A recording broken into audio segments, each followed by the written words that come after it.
starving the hungry ghosts. Yeah, some people, they're so annoying. And this girl, she would never say you are annoying and I don't love you. She was too lovely. She wouldn't be angry at anybody, no matter how cruel they were to her. And they were more annoying than annoying orange, or an entire field full of annoying oranges. Whenever they nearly bumped into her, yeah, that's what they said. Oops, I nearly ran you over. Now, she thought to herself, you can't run me over. Cars run over people. People don't run over people. You can't get the better of me, she thought. I am the road, I am the way. You are in my way. Tau was the way, but I am turning it into a dirt track for racing. Respect's a two-way street and you're roadkill. Oh, she felt happiest at home when she was dancing. Yeah, she stamped her feet as if the impact would pulverize the floor, crack the earth's crust down to the middle, right down to the inner core. She felt strong alone, dancing, but in her mind were the annoying people. Yeah, they were just there in her mind. She imagined the earth's crust opening and the boiling water from within rising up, and all the annoying people falling in, and she would alone be riding on the surf of the water. Yeah. Keep people who say, oops, sorry, I nearly ran you over, put them in the depths of the earth, she thought. Fracture the ground. And if the survivors want to leave the centre of the earth, put them on the lithosphere that floats on the asthenosphere beneath the earth's surface, the tectonic plate. Oh, how they will collide and crash and bleed like the victims of Ebola. Oh, she was thinking thoughts as she danced, and the energy was strong inside her. And the room was like a hafla now, a belly dancer's dancing venue. And she could usually dance so well that she could cheer herself up, and her belly dancing was perfect, like the belly dancers from those old Ottoman empires. She danced, and her hair freed, her body was all feeling just absolutely free. Her hair cascading down, flowers all around. Yeah, her beauty, her modesty, yeah, everywhere, and the flowers fell. It was winter, but the flowers, they fell around her. And she had no need for jewels. Her natural beauty was all the jewellery and her rarest diamonds. The kill-him hat she had fell down. Kill him, she thought, kill him who annoys me. Oh, while she danced, she picked up the Dumbek djembe drum and held it close to her for a while. She struck the drum in its centre to hear the doom sound hitting the edge. Out leapt the beck sound. She liked the doom sound, and she repeated the strikes. Doom, doom, doom for the cruel people. Round and round came the rhythms of the music. She felt it spin as if it was following her inner rhythms. The lines of her body, her dangerous curves were noticeable, even when she wore too many clothes. The Nilüfer hip shawl with tassels and coins accentuated her curves, sliding over her narrow waist to her wider hips. Yes, the jewellery of her beauty. Her navel chains, they were not attached to anything, but the jewellery was just stuck on. She did not pierce her belly button. Oh, but the jingly, silvery tones that knocked against the skin, the chill silver of the jewellery made beautiful sounds. Oh, and on her fingers she had supposed to have the Zil symbols, but she just used the Ting Sha instead. They were these Tibetan symbols, but they weren't for dancing. She just span round and round as if she had a dynamo wheel within her, generating all the energy. She was blissfully unaware of too much pain and that she should not tolerate the pain. She accepted all that. She accepted it because she'd not been taught about boundaries and not been shown kindness. She knew of the straight and narrow path, or the Sirat al-Mustaqim as it was called in old Arabic. She needed things signposted, but she danced away. Yes, she moved lissomely and lithely as jism leaves the lines of her body, such beautiful curves, smooth flowing whirlpool patterns. Her hips created loop patterns, her body shook, and the tempo of the music was just a shadow of the tempo of her body. Her body moved in waves like smoke rising. Yeah, she'd lost the zills, and so she was wearing these Nepalese Ting Sha. Started dancing, her body undulating, and the music seemed to follow her flowing moves that did not end at the fingertips. Yeah. Oh, her beautiful motions, the surging waves of grace, her elegance moved all around the room. She had an audience now, an invisible audience, because between death and rebirth, between death and birth, and all that were the hungry ghosts. She did not know the Ting Sha were used to summon hungry ghosts, and the priests would burn food because the ghosts could not eat food. They could only eat the smoke. They could only eat burnt offerings. She had no idea by playing those symbols, those Ting Sha, she had summoned the hungry ghosts. Oh, and another thing that had summoned the hungry ghosts, there was smoke. She had burnt cakes. She was doing an experiment cooking with stevia instead of sugar. Oh, the hungry ghosts came, and they could smell that burnt offering, and they were excited. But they could smell something that wasn't food. Another smoke. It was unappetizing. It was burnt female moulding clay. She'd put this in the oven. She was making body jewelry, brilliantly coloured like hard candy. She'd put it in the oven to become hard, but the plastic had melted into misshapen misshapes. Oh, and she'd just dance away. She was dancing away. She'd forgotten about the body ornaments she'd made and put in the oven using the makume technique. She was trying new things, but the ghosts surrounded her. They were angry. Hungry ghosts had been summoned for a non-feast. Where is our food? Where is our smoke? Is what they were thinking.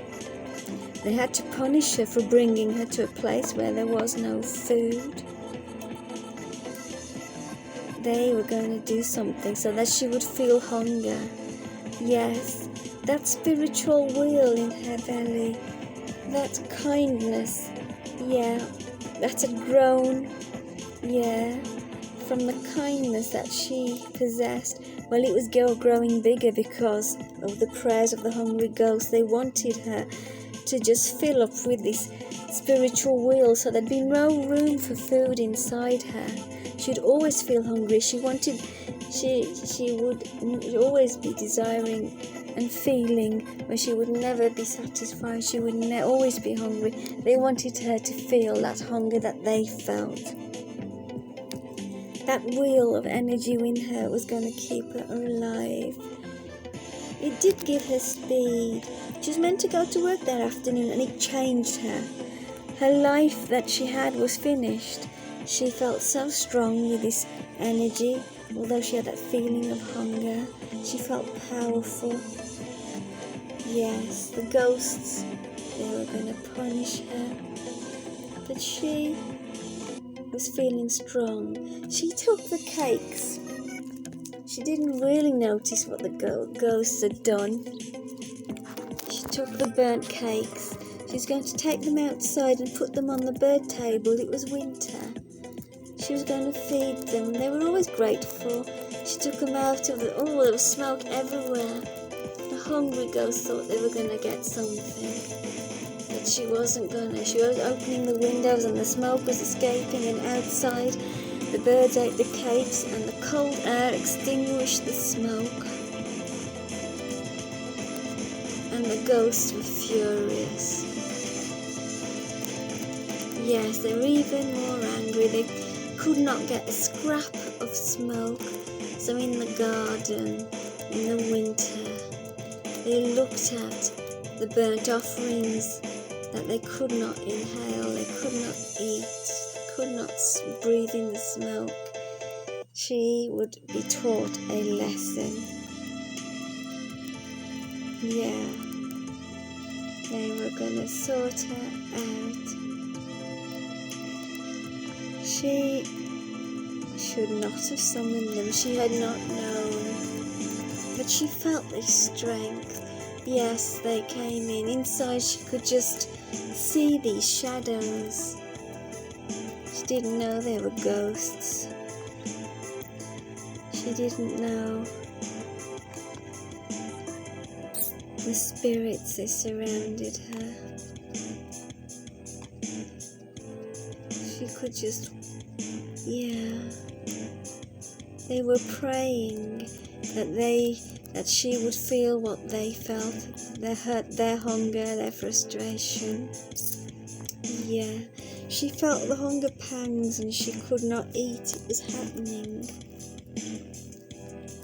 And the ghosts rejoiced. They were not going to leave. She kind of felt their presence, but now she just felt the energy. She could deal with the annoying people. The hungry ghost had made her powerful, made her strong. Oh, she had her desires. She thought, oh, and there was a rat man who used his rats to hurt and attack pets. Well, she ran him over. Total carnage. There was nothing left of him. Yeah, she felt amazing. She had her desires, and she thought of the lines of something she'd read. Have you seen him who has taken his whims and desires to be his God? Will you then be his guardian? Do you suppose that most of them here understand? They are just like cattle. Indeed, they're even more astray. Well, for days and days, she was running over and annihilating bad people. Yes, they suffered. They never saw her. She was too fast. But one day, she could not save a little deer. A truck had run it over and she had been just a fraction of a second too late. Poor fawn. Oh, she thought it was dead. She picked it up and somehow her energy brought it back to life. But he had a few broken bones. She picked him up and took it home. And over the days, the little deer grew stronger. She took care of him. He was lovely. Oh, and she wanted to help people. One day she saw her dad's friend on her bike and she thought there was something not right with the bike. It was, the wheels or something, or the brakes. But who was she to tell anybody anything? Who was listening to her? Nobody. Well, because nobody listened to her, one day he was killed. He died. Something about the brakes or something. She later found out he'd been killed by the same truck that had injured the little deer. So, that dangerous truck. She had to do something. She loved the fawn and she wanted to look after him. He was growing stronger, following her around. Yeah. He always ran to her and made her happy. He never wanted treats. Just a smile from her and a pat on the head is what he wanted. Sometimes he wore little socks on his ears because he didn't have antlers. He was too young. He wanted antlers. Oh, she worried. The girl worried that the zoo might take him away. He was beautiful. But she was going to make sure she'd look after him really well. And every day she'd bring him treats. Yeah, after a day of sorting out the bad people and the annoying people, one day she came home and she found this. The hungry ghost had roasted him and cooked him and had inhaled his smoke. She was furious. She was not the sort to cry. She kept her emotions in check. She always suppressed her anger. But this time she ran out of the house and took with her some food and some matches and the Ting Sha symbols. Yeah, she'd known about the hungry ghosts. She was going to burn food and play the Ting Sha and invite them over. And they did come. The food she was going to cook, but the smoke she was going to give them to eat was their own corpses. She'd gone to the graveyard. She'd opened the graves and she was burning the corpses. There, she was saying, you beastly ghosts, feed on these burnt offerings, eat your own corpse, eat who you were, inhale, yes, for eating my little dear. She sat and waited. The hungry ghosts had known pain. They knew she meant business and she could hurt them. They were not going to harm her, so they showed her respect because they respected her because they feared her. They knew she was something amazing. So to the graveyard where she was, they brought the truck driver to her. They brought the truck that had killed a friendly cyclist and injured the fawn. Yes, the girl was angry, but not completely angry, not 100%, because if he hadn't run over the fawn, she would never have met him. Kill him, whispered the ghost. She wanted to kill him, and she wanted to make the hungry ghost suffer too. Oh, they knew she was good at retribution. They were starting to adore her because she frightened them. And out of the truck they dragged the driver. Some of the ghosts held the driver and some of them held the girl, and they collided towards each other. She found herself running over the driver. Yeah, with the force of the ghosts, it was annihilation. His blood dripped, and she'd gone through him, and his blood was on her clothes and on her skin. Yes, the hungry ghost had given her something, a vocation. She saw it now. The spirit of ecstasy was her nature. It was her new heart, this new feeling. Hungry ghost pushed her again on the front of the vehicle with such force that the bull bars burst through her spine. The wheel inside her that guided her meshed with the engine. It was her new heart, that engine. She added to the strength of the truck with her human intelligence, and the truck added power to her actions. She was now the truck. The driverless truck moved towards the hungry ghosts. She needed more energy. She needed their energy because the ghost was supercharged. Ghost power was stronger than horsepower of a million GT 500 Mustangs. She was a woman in the machine. Yeah, she charged at the 7 hungry ghosts. The 7 hungry ghosts filled with the emptiness she once filled. They meshed with her and the engine. She would not be alone. The ghosts were inside her. And it was important not to forgive. There were people she had to kill. There were drivers to kill, the ones who had killed others in crashes. There were so many bad people to kill. She felt a new heat that aroused her, not one from herbs, but one made from petrol. But it felt natural, like the heat inside the cycad cone. The ghosts felt it too, the warmth of a good woman, something they had been missing and needing. The hungry ghosts flew as far as they could from the heat, not knowing they carried some of her soul and her kindness. They were going to do her good deeds. They flew away from her. They tried, yes, they tried, because something of her was in them, and they could not stop returning to her with more energy. They liked her heat. And when they returned, they felt her mercy, not just her heat. It was soothing and natural, like the coolness inside the cyclade cone. Yes, they were doing good now. Doing good.